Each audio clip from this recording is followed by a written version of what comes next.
let's take note of what Hamilton does at 181. She juxtaposes glorious deeds with lamentable moments. Now, these glorious deeds come after the 12 labors. And some of these glorious deeds help Hercules. Some of these help society. The first one helps society. He takes on this giant, mighty wrestler, Antaeus.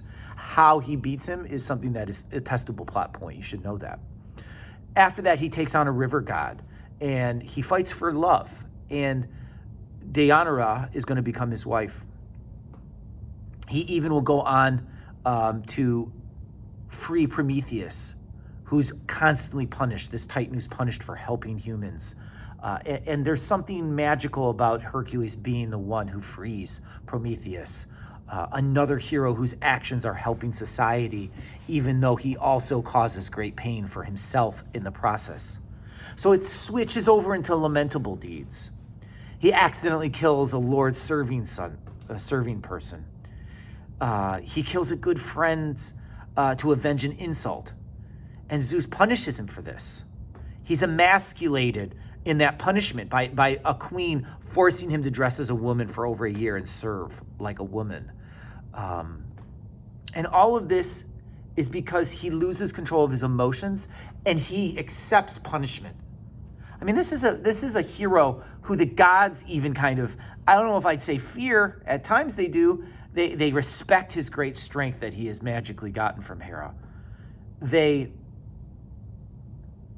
are amazed at his confidence. In a way, Hercules doesn't need to take on punishment. He lets punishment happen to him. Why? Because there's the clearest picture of him, right? Now let's think back to this lamentable and glorious deeds that are juxtaposed on 181. They're leading structurally into a really important story about Hercules. Think about the structure that Hamilton has used here. She is using these little events, and it leads to a big moment where all of these traits are revealed.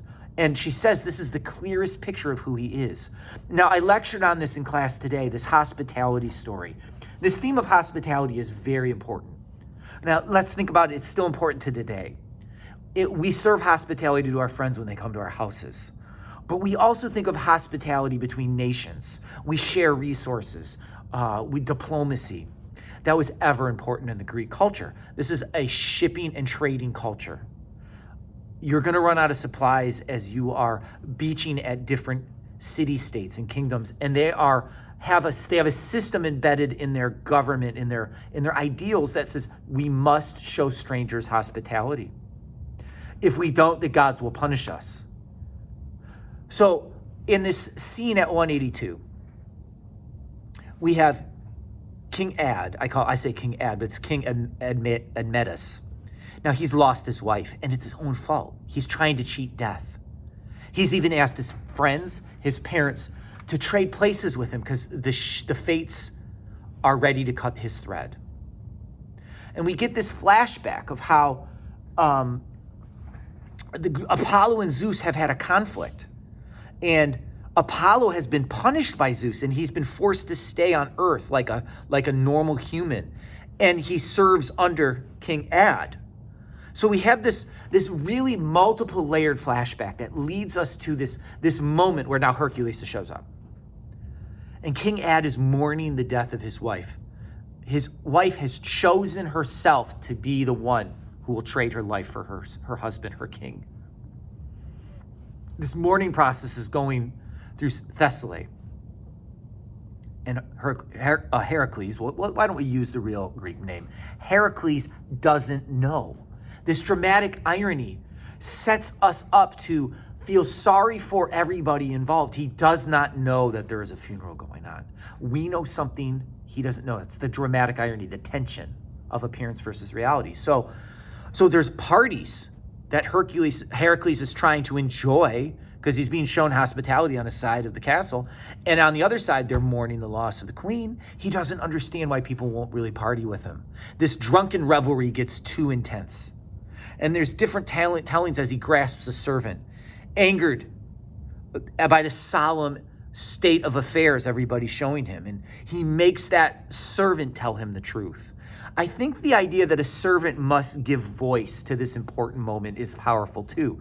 It's not a king a senator, a noble person. It is a servant who is at the hands of the strongest man, who's out of his mind in intoxication and his emotions. So Hercules feels so awful about what he's done. He's abused hospitality. He's taken advantage of it during the worst time. So how is he going to show his respect? How is he going to overcome his atonement? I'm going to go down to the underworld again. I'm going to get his wife back. Now, you can't bring somebody back in the same form, can we? We're going to see moments of this again in the love stories. He does bring her back, but I'm not sure the king is ready for the ghost to be in front of him. And what does that really mean? I'm not sure the ghosts of Hercules are ever fully done haunting him by his own accord. Later in Hamilton's text, she will say, since death would not go to him, he would go to death. We have this suicide at the end of the story. And you're going to have some test questions about the final passages of 185 and 186. And I haven't talked much about it, but I want to test a couple questions about what you can do on your own without me talking about that scene. So just be aware, take some notes on that. That part of the test is open notes, as is the rest of the test. And good luck. Bye.